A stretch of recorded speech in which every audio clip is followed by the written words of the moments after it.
I would also like to invite, if you have any views, you can, keep asking us in between as well.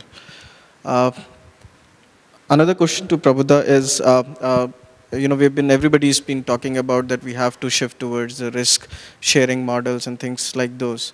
Uh, my question to you is are Indian companies really geared up for those risk sharing models? Do we have enough uh, deep pockets or enough people power and things like those? Do we have enough within our own system and ecosystem, what we are talking about, to take up that challenge of risk sharing?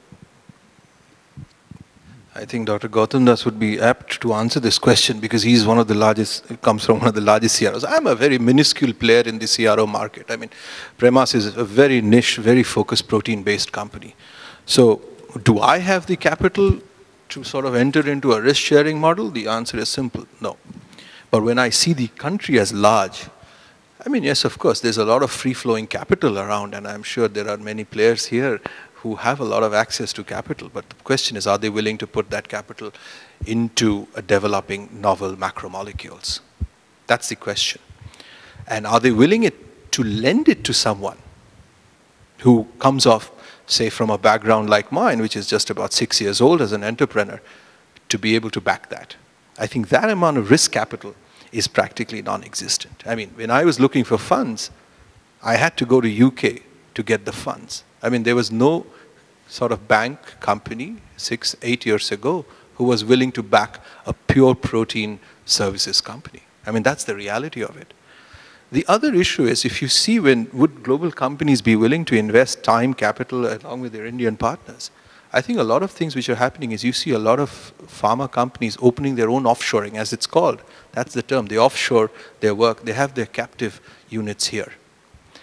So the challenge is going to be, do you sort of compete with a large global pharma company for his mind space to open his own unit here versus being able to invest in your unit? I think that's the key.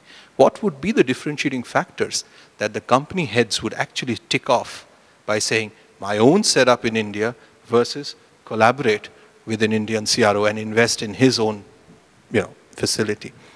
I think we've seen one of that. I was not aware of the Wyeth GVK deal, but I think now we have two, BMS Syngene and GVK Wyeth. So there has been a lot of capital that's been put in, I think, from their own pockets. So unless we have an ecosystem which we have capital, we have human capital, and we have willing partners. When I say willing partners, I will refer to Dr. Mittal's one middle statement he made. More than anything else, it's the ability to be able to gain the trust of a foreign partner. The way we conduct ourselves, not in our own one-to-one interaction, but as a country. Do we demonstrate the ability to say what we do and do what we say in every step? When he lands at the airport, when he goes to a taxi stand, when he reaches our facility, are we able to seamlessly sort of, how do I put it? I mean, have a single unit flow of ability to generate that India has arrived, and hence we should gain your trust.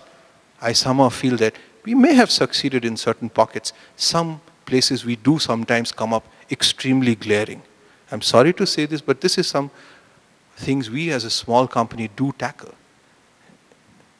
And in terms of the country, I think it's been also said in the earlier panel, we don't have a single message that we give out to induce foreign partnerships. We've seen that in other industries, but in the pharma space, in the CRO space, there's practically no single message that we want to give out. I think if the large CROs would get together and formulate what I call a message for India, I think it would help the smaller players like us as well. Thank you, Prabhuda. Coming back to Dr. Das, you were talking about that still in the industry, if you look at the Indian scenario, we are talking about 80% of the market is still a service-based model, and we are looking at revenues from those. But in your view, given the core competency is the broader macroeconomic scenario and the past experience of such partnerships, what is the best model of partnerships in your definition for some of the Indian CROs? I don't think there will be a best model. I mean, what suits what suits someone, one company may not suit the other, and also the philosophic changes. I think all these models will run, and some of them will be further refined. Uh, and that's probably a business argument that each of the company or the industry captains will apply. In fact, I would like to make some other comments in this regard, like regarding sustainability. One of the sustainability question is the clients. So, has the total number of clients increased? Now, surprisingly, even 10 years ago, say in the beginning of 2000, or one or two, or okay, I would say maybe around that time, the number of clients, particularly in the terms of big pharma, that they used to operate out of, they used to put outsourcing from India, has not significantly changed. In fact, if I still take the top 50 companies, I would still have to say there have been those who have been here in 2004 have not significantly changed to a larger number in 2012. And that's, which also means that some of them are convinced early that yes, they can do and they can work. Some of them haven't, and they haven't come. One of the issues that we always say that, okay, you leave aside the big pharmas, but how about those 1,800 biotech companies or more that are operating in US and elsewhere in Europe? Why can't we get them? My gut feeling is, in this regard, is that in the big pharmas, they also have a structure where they have very senior people who look into outsourcing, who has the metrics, who knows the cost effectiveness and all, and they have been given almost a full-time portfolio to work on it. In the smaller biotechs, it's more like the guy who is the CSO or the head of chemistry or biology is also the guy who is contracting out. And many times, he won't have the time, won't have the confidence, and won't have the knowledge. And one or two trips is fine, but they also have their own investors and their own work pressure. So they try to go more local. Like this morning when we heard the biggest outsourcing is still in US, please don't think that is only referring to clinical trials. It is indeed still US. But these are all the high-value things that we are talking about. Even in its worst condition, Albany Molecular is still $250 million revenue company. In India, we haven't any of the companies. So it is still indeed US, but there the picture is painted grim, a little more grimmer than probably it should be. But let's not fool ourselves on that. So quality and getting these biotechs, how do we get them? One of the problems are cultural.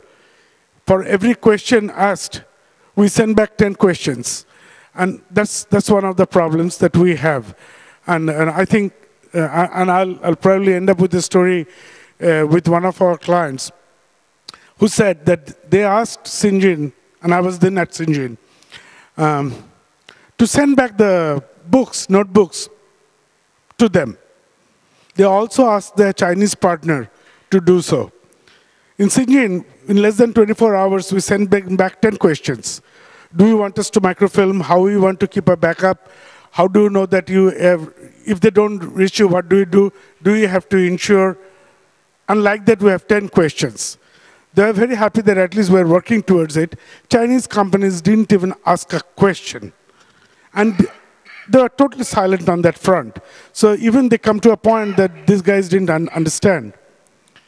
Lo and behold, within 4 weeks, they got all the book from China without asking any questions from Chinese company. We are still struggling to find the best courier and best insurance.